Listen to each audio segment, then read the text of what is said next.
1. Geraint Thomas criticizes unfair advantage in Tour de France. 2. Geraint Thomas plots final Tour de France stage win. 3. Thomas criticizes role of two teams and motorbike interference in Tour de France. 1. Geraint Thomas criticizes unfair advantage in Tour de France. Imagine being in the thick of one of the world's most grueling bike races, only to feel like you're playing by different rules than everyone else. That's precisely what Geraint Thomas experienced during stage 12 of the 2025 Tour de France. As Tadej Pogacar clinched a commanding lead in the yellow jersey with a strong victory on Hautacam, Thomas and his team, Ineos Grenadiers, found themselves questioning the fairness of certain race tactics. In an interview with Luke Rowe, Thomas shared his reflections on the day's events. He mentioned that he had spoken to Pogacar earlier, sensing that the Slovenian star was eager to secure a crucial stage win. Despite Pogacar's late crash, Thomas believed that UAE Team Emirates would push hard. To counter this, Ineos Grenadiers strategized, sending 5 riders into the breakaway. However, Thomas himself struggled to join the action, finding himself stuck in a familiar predicament, too far back to follow the initial moves. Since 2015, I've often been in that sweet spot where I'm close to overall leadership, Thomas explained. It's a tricky position, because you're never quite sure if you should chase after those early moves or stay back and wait for splits. In this case, I tried a couple of times but ended up drifting back. Despite the efforts of Carlos Rodriguez, Connor Swift, Tobias Foss, Axel Lawrence, and Lyman Orensman, who managed to establish a significant gap, the peloton maintained a tight formation. This led Thomas to criticize the tactics employed by some teams at the front of the bunch.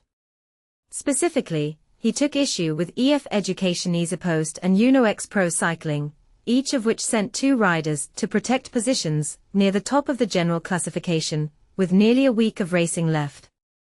These teams were using 2 riders to protect 10th place with 9 days remaining in the Tour, Thomas said. It felt like a waste of resources. UAE would have chased down the break anyway. Another contentious issue arose from the presence of race motorbikes, which Thomas believes provided an unfair advantage to the peloton. Our group was still 100 riders strong and lined out, but the motorbike was only about 20 to 30 meters ahead, he recounted. At 54 kilometers per hour, that's enough to create a significant drafting effect. Everyone was complaining, and I even asked the Visma team if the bike had been there all day. They agreed, but it's not the rider's fault. They'd use the draft if it's available. This problem isn't new in cycling. The motorbikes are there to capture footage, but their placement can significantly influence the dynamics of a race. The guys on the bikes are just doing their job, Thomas concluded, but it can definitely change the outcome of stages. So, what do you think? Should teams be allowed to use multiple riders to protect positions so close to the finish line? And is it fair that motorbikes can provide such a substantial drafting benefit? Share your thoughts in the comments. 2. Geraint Thomas plots final Tour de France stage win. Imagine the thrill of a final, epic showdown. Geraint Thomas, the seasoned Welsh cyclist, is gearing up for one last, dramatic stage win at the Tour de France before hanging up his bike for good. This isn't just any race, it's his swan song, his last hurrah on the grandest stage of cycling. But here's where it gets controversial. Some might argue that his age and the grueling nature of the Tour could make this a daunting task. But Thomas isn't one to back down from a challenge. The 39-year-old has already proven his mettle in the sport, and he's not about to let his final appearance be a mere formality. On Friday, Thomas spent hours in the breakaway group en route to the Mûr-de-Bretagne, a notoriously tough climb. Unfortunately, the move was caught before the finish, but this setback hasn't dampened his spirits. Thomas is determined to make another attempt in the mountains during the second half of the race. And this is the part most people miss. It's not just about the win, it's about the journey, the fight, and the legacy he leaves behind. Thomas's relentless spirit is a testament to his dedication and love for the sport.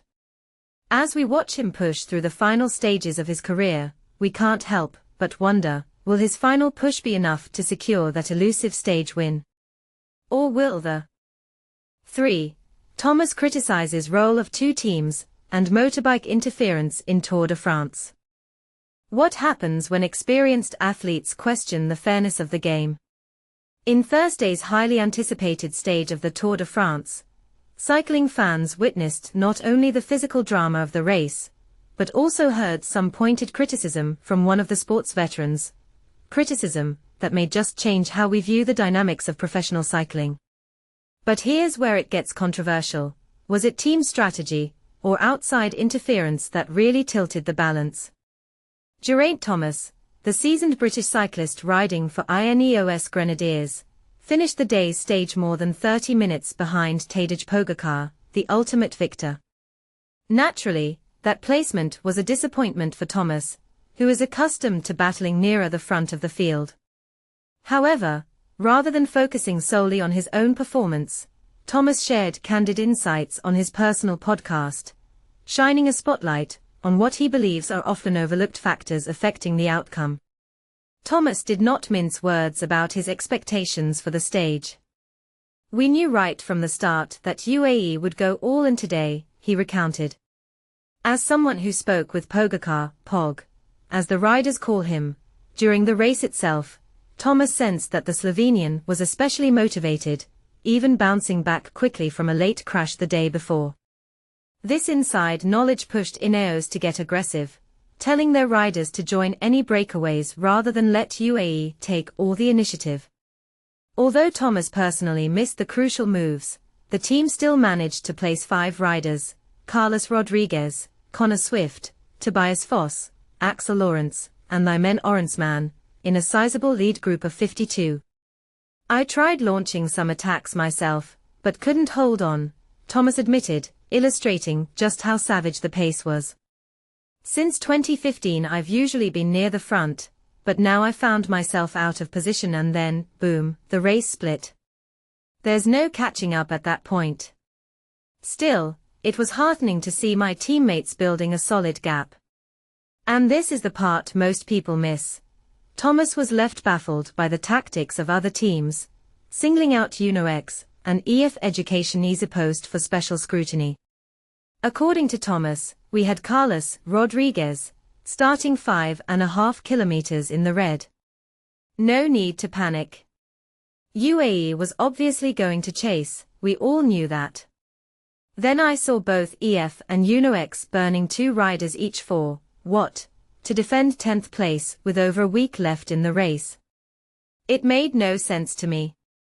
Why not let UAE burn themselves out instead?" Now for the really contentious issue.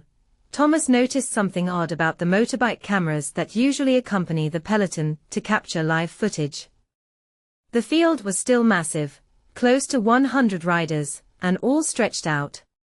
The motorbike was cruising just 20 to 30 meters ahead, as we rocketed along at 54 kilometers per hour. That leaves a definite slipstream effect, and everyone knows that can change the dynamics at the front, he explained. Curious if he was alone in his observations, Thomas actually approached the Visma riders and asked, "Is it just me? Or has that motorbike been riding up here all day?" The Visma team members agreed with his assessment. Here's a point that could spark strong debate. Is airborne footage for TV coverage inadvertently providing some riders with a significant advantage? Thomas was quick to clarify, it's not the cyclist's fault. If the bike is in front, riders will naturally use that draft to their benefit. It's human nature and race smarts. The real issue is systemic. These motorbike operators are only doing their jobs, capturing the race, but the unintended consequence is that it can affect results on the road. So, what's your take? Should strict rules be enforced about motorbike placement in races? Were the mid-pack teams justified in sacrificing riders so early for minor placings? Or did they make a tactical error? Let's get a discussion going below. Does Thomas have a valid point? Or is this just part and parcel of modern professional cycling? Leave your thoughts and don't be afraid to challenge or agree with his perspective.